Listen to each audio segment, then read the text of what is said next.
దేశంలో చాలా సంచలనంగా నిలుస్తున్న ఎస్ఐఆర్ ఓటర్ల సవరణ, ఓటర్ల జాబితా ప్రత్యేక సవరణ ఏదైతే ఉందో, ఇది దేశంలో దాదాపు అన్ని రాజకీయ పార్టీలకు, అంటే ప్రభుత్వం అంటే బీజేపీ కూటమి ఉన్న పార్టీలకు తప్ప మిగతా అందరికీ కూడా ఇబ్బందికరంగా మారింది.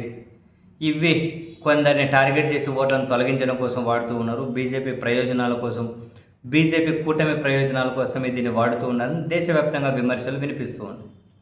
ఇప్పుడు ఆ ఎస్ఐఆర్ అనేది ఆంధ్రప్రదేశ్ రాష్ట్రంలోకి వస్తుంది. జూన్ 15న అది ప్రారంభమవుతుంది. జూలై 14న ఎండ్ అయిపోతుంది.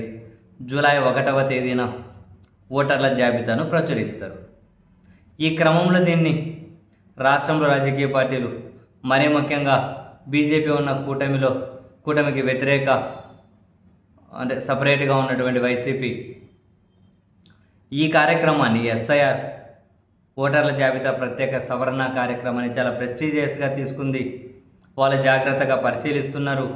క్షేత్ర బూత్ లెవెల్ నుంచి కూడా వాళ్ళు పార్టీ ఆఫీసులకు పిలిపించి కొంత ట్రైనింగ్ చేస్తూ ఉన్నారు. ప్రతి ఓటుని గమనించమని అడుగుతూ ఉన్నారు. మరోసారి మనకు అన్యాయం జరగకూడదు అంటున్నారు.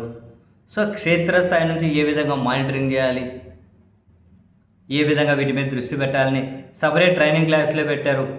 ఇక సజ్జల రామకృష్ణారెడ్డి గారు లాంటి వాళ్ళైతే రోజు దీని మీద సమీక్షలు, సమావేశాలు, నాయకులకు దిశానిర్దేశాలు.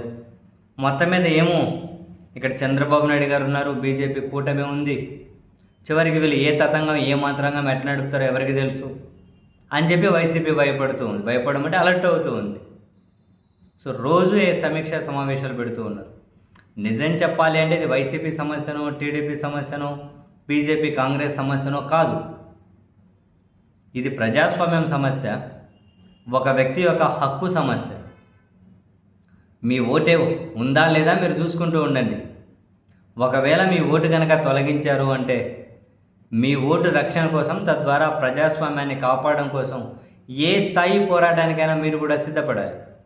మీ ఓటు ఉందో లేదో రాజకీయ పార్టీలు చూసే సంగతి తర్వాత, మీరు కూడా బాధ్యత గల పౌరులుగా ఎక్కడికెక్కడ మానిటరింగ్ చేసుకుంటూ ఉండండి.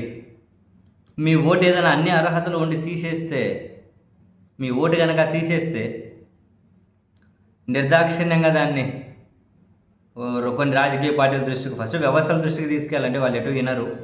రాజకీయ పార్టీల దృష్టికో, సో దట్ అక్కడి నుంచి న్యాయస్థానాల దృష్టికో, ఒక ఓటు పోతే పని ఎట్లన్నా చావని అని చెప్పి మీరు సైలెంట్ ఉండకూడదు. ఎవరైనా మీ ఓటు హక్కు మీరు కాపాడుకోవాలి, తద్వారా ప్రజాస్వామ్యాన్ని కూడా కాపాడాలి.